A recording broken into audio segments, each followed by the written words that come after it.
धर्मपुर गांव में प्रतिमा अनावरण के इस शुभ अवसर पर हमारे पूज्य बंदेगण,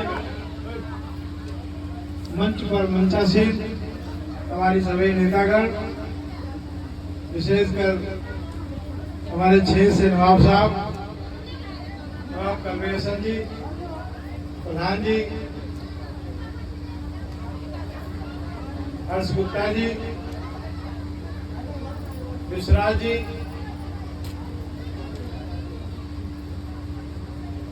अरविंद कुमार एडवोकेट जी, मुकेश गौतम जी, मनोज सागर जी, सोनू गौतम जी, प्रिंस भारती जी, प्रेमचंद जी, हरिशंकर गौतम जी, पुनीत राय जी,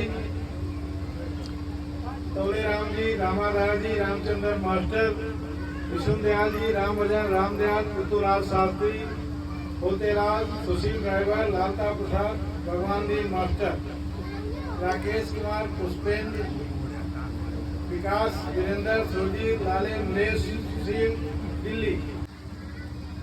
बाबा साहब डॉक्टर अम्बेडकर की प्रतिमा स्थापित हुई। मैं आप लोगों से एक आग्रह करना चाहता हूँ। मैं बहुत जगह प्रतिमाएं स्थापित की, कहीं तो प्रतिमा स्थापित करने के बाद लोग उसके बाद में याद नहीं करते, ध्यान नहीं देते। बाबा साहब ने क्या किया था, आज मैं यहाँ खड़ा हूँ, परम पूज्य बाबा साहब डॉक्टर अम्बेडकर की आज एक माइक पे बोल रहा हूँ।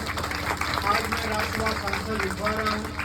मैं कह रहा हूँ दावे के साथ मेरा बेटा विधायक, मेरी पत्नी जिला पंचायत अध्यक्ष है। यानी जो कुछ भी हो रहा हूँ, सब बाबा साहब डॉक्टर अम्बेडकर के बगैर कुछ नहीं।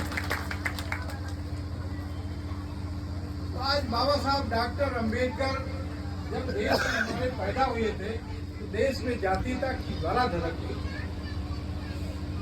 लोग पढ़ने लिखने का अधिकार नहीं था। बाबा साहब कैसे पढ़े होंगे? आज हम जिन बच्चों से कहते हैं कि बच्चे पढ़ने जाओ, तो उनके बाप कहते हैं हमारे पास पढ़ाई कभी नहीं।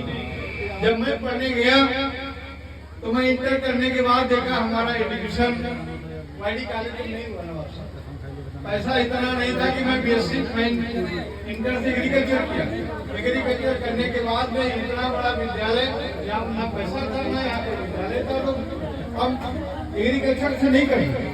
लेकिन जब वाईडी कॉलेज में पढ़ने गया तो वहाँ एडमिशन नहीं हो पाया। लेकिन जब मुझे इस लायक समाज ने बनाया, बाबा साहब की कृपा से मैं इस लायक बना, तो सबसे पहले डिग्री कॉलेज की स्थापना एक नहीं दो। पढ़ाई लिखाई के बगैर कोई न रह जाए। लड़के तो पढ़ जाते हैं, लड़कियां नहीं पढ़ सकती थी, उनके लिए भी हमने विद्यालय खोला। तो हमारे गांव में विद्यालय प्राइमरी से लगा करके इंटर कॉलेज तक, और बगल में हमने डिग्री कॉलेज खोला। तो सबसे पहले पढ़ाई लिखाई के हमने स्तर को ऊंचा किया। हम जहाँ रहते हैं वहाँ सब जानते हैं, बाबा साहब से पूछिए, वहाँ एक भी सड़क पक्की नहीं। आज कोई ऐसी सड़क नहीं है इस विधानसभा में जहाँ सड़क पक्की ना काम हो जाती है। कोई ऐसी सड़क नहीं, कोई ऐसा गांव नहीं जिस गांव में बिजली ना। हमने सारी व्यवस्थाएं की।